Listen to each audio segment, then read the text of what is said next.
C'est la ministre de la Défense en personne qui est venue annoncer la nouvelle. Florence Parly a fait le déplacement aujourd'hui à Roanne sur le site de la société Nexter. Nexter, ex-GIAT, c'est le leader français de l'armement terrestre. Il vient d'obtenir un juteux contrat qui va remplir le carnet de commandes pour les 7 prochaines années. Explication avec Yannick Cusy et Benjamin Métral. C'est signé. La ministre est venue l'annoncer aux 860 salariés. Le programme de modernisation des équipements mobiles terrestres Scorpion accélère avec ce nouveau contrat prévoyant la livraison pour 2025 de 489 véhicules blindés modulaires à roues, le VBMR ultra moderne. Il sera conçu sur le site de Roanne et créera des emplois.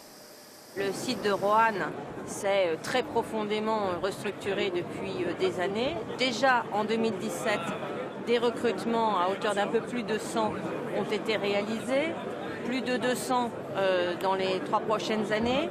Et cette perspective de ce contrat particulier de VBMR léger que nous venons d'annoncer aujourd'hui et qui a été signé, et l'assurance pour le site de Roanne d'avoir un carnet de commandes extrêmement plein pour les prochaines années.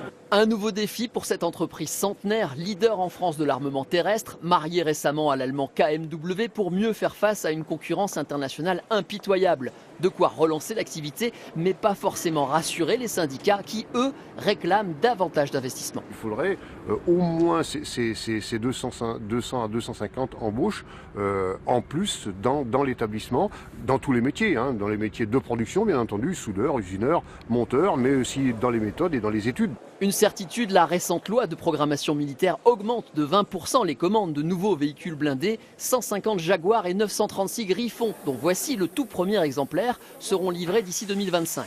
Sans oublier la rénovation des chars Leclerc rentrés récemment du front. Avec ce programme Scorpion, le gouvernement veut rattraper le temps perdu et Nexter va devoir s'adapter. Ce qui est sûr, c'est que nous avons la volonté de tenir nos engagements et nous ferons les investissements qu'il faut, que ce soit dans notre outil de production, que ce soit dans notre capital humain et dans nos compétences. L'ambition de Florence Parly ne s'arrête pas là. Elle a déjà évoqué un projet franco-allemand de futurs chars de combat qui pourrait lui aussi concerner l'entreprise Nexter, mais a-t-elle reconnu, le parcours est semé d'embûches.